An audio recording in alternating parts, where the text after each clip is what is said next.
What's shaking? Hey, I'm Rick Jordan. Today, we're going all in.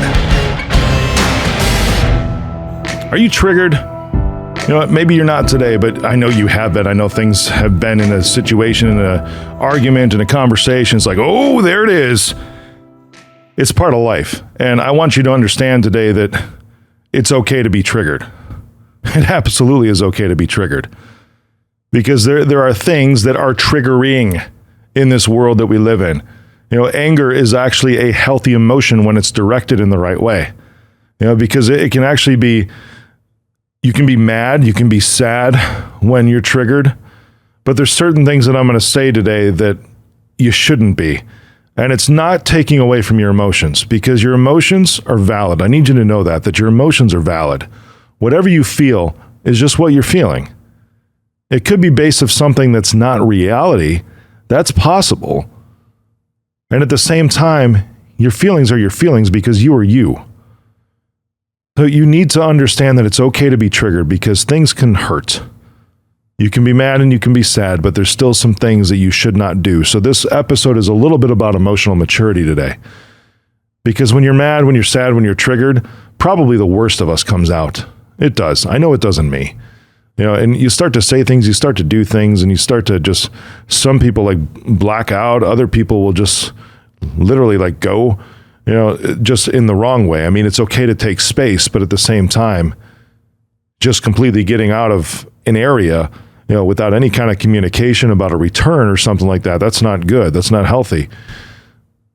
You know, and depending on the situation, it can actually be pretty detrimental to you, you know, especially if it's in a relationship, the relationship could end because of some of these things that I'm going to talk about today, because of how you begin to act and behave, or rather, even better, how you react to your triggers. Or maybe even in a job, you know, because it's not good in those scenarios too, because you're not going to be able to get along and be collaborative with everybody. Now, hear me on this. It's okay to be triggered. But today we're going to talk about the reaction to those triggers. It's okay to be mad. It's okay to be sad. It's okay to be triggered. And you still can be that way and continue to be that way while preserving yourself and your dignity and the way that you are and who you truly are without doing some of these things, okay? Because you can be triggered and still not yell and talk over your partner. It's actually kind of crazy because when people are mad, like coming from a trigger, somehow voices get louder. And this is something going back to my dad that I always saw, that it was just not that way with him. I don't even remember him yelling very much.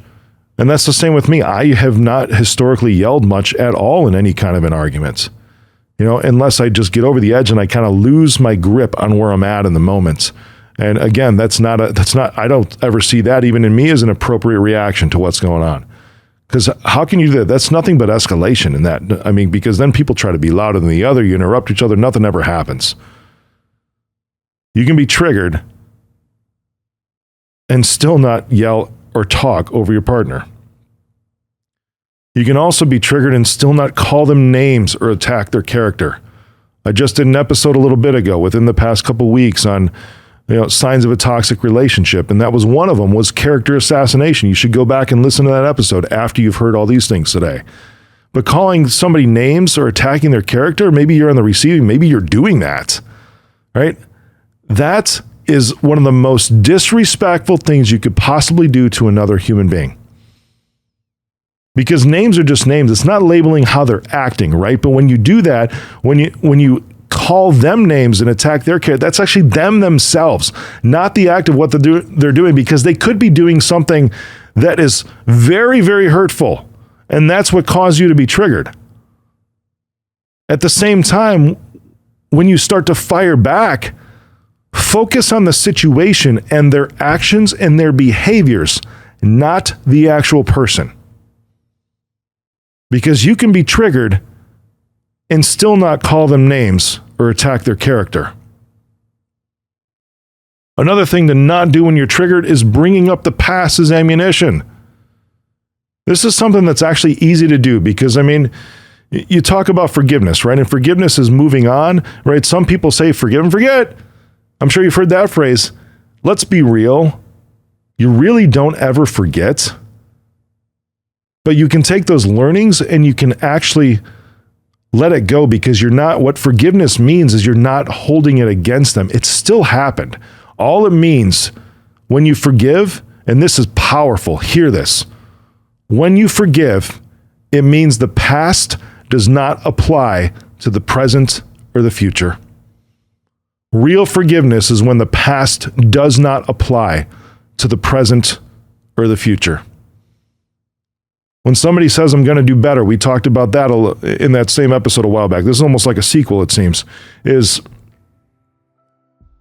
when you own it, or when your partner owns what's going on, and they apologize, and they take responsibility for it and say, I will do better, they're not going to be perfect. You know, sometimes there's certain situations where it can flip like a switch. And you know what? That wrongful behavior will never happen again from that individual. That's awesome. Right? But you have to give them the chance, because if they say that, you still have to be observant. You still have to validate. You still have to see if they're actually going to go through with what they said and they committed to. Absolutely. But don't bring up the past. Now is now. And real forgiveness is where the past does not apply to the present or the future.